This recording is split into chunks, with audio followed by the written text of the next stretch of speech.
Ya, kondisi jalan penghubung antar desa Kecamatan Semende, Darat Ulu yang mengkhawatirkan membuat warga melakukan gotong royong membuat jalan dengan gunakan dana swadaya.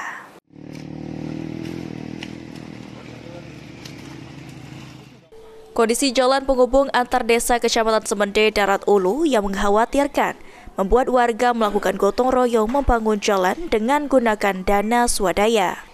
Romlan, salah satu warga, menjelaskan kondisi akses jalan ini sudah belasan tahun tak pernah tersentuh pembangunan melalui dana APBD. Sehingga saat ini dan sekarang masyarakat bahu-membahu secara swadaya untuk membeli material dan dikerjakan secara gotong royong agar akses jalan bisa digunakan dengan nyaman.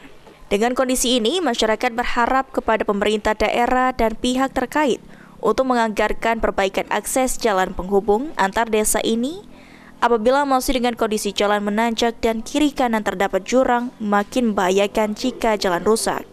Dan menaruhkan harapan yang besar kepada pemerintah kabupaten untuk segera memperbaiki jalan di sekitarnya.